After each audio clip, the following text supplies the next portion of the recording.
That. All right. Well, MSNBC's Rachel Maddow is attempting to tie the Trump administration's travel ban to the deaths of the 4 U.S. soldiers in Niger. Take a listen to this.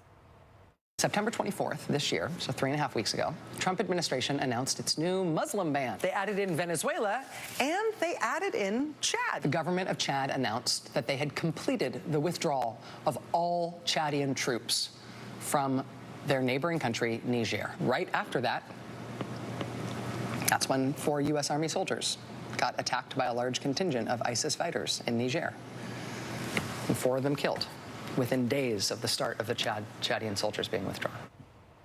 But does this conspiracy theory actually hold up? Here to weigh in is the former CIA-trained senior intelligence operative for the U.S. Army, Lieutenant Colonel Tony Shaffer. Colonel, thanks for joining us this morning. Sure. You heard what she had to say. What do you say about it?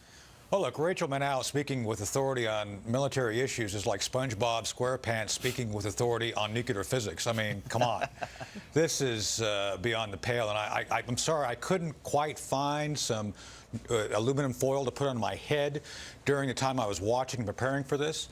This is all conspiracy theory. Look, we have had that mission in Niger for since, I think, 2015. MSNBC even did an explainer on this back in 2015. This is not a new mission. As in many things, we are now working a global approach to going after ISIS, Boko Haram, and other elements of AQIP are working in that area. We are working very closely with the allies there.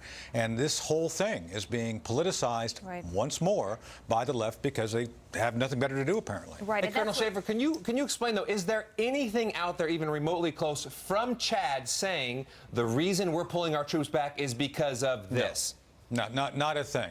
There is no causal link. It's one of those things where countries come and go, they work, and it depends on how much time they want to spend there and what their objectives are. Our greatest ally in the region, believe it or not, right now are the French. The French are the ones who had the air support on hand. General Mattis just thanked the French for their support, and I've talked to other Pentagon officials. They are a very close ally in the region, and the French were right there with us during this time.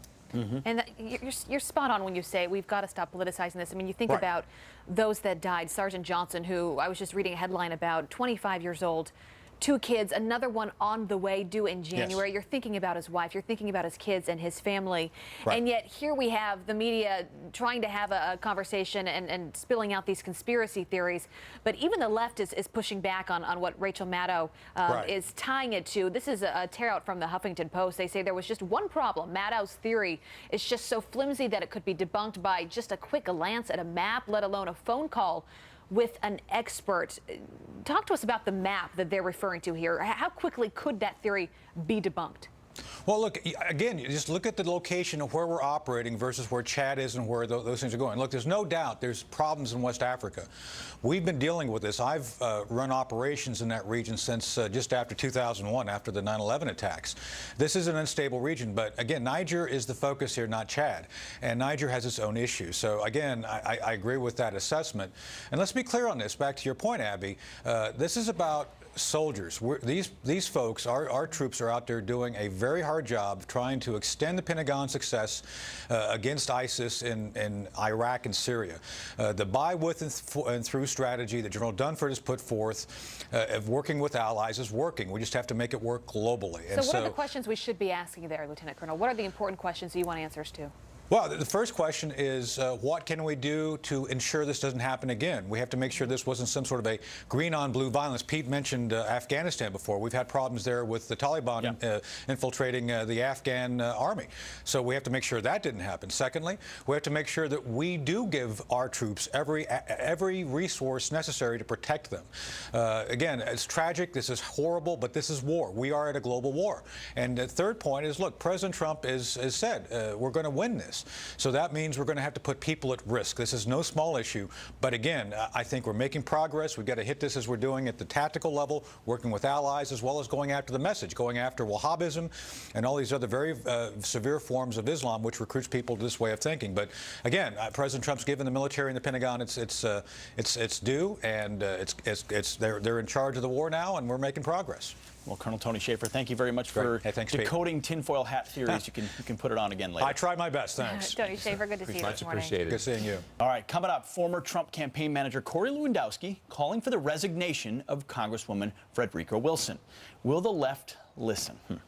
Corey joins us live to discuss at the top of the hour. And still looking for that Halloween costume for your kid? Don't be scared. We've got easy, now they say easy, options you can make right at home, but I gotta believe you have to be a little crafty. Coming up next. These are adorable. It was a graveyard Just smash. nothing. He did the mash. It caught on in a flash. He did the mash. He did the monster mash. From my laboratory.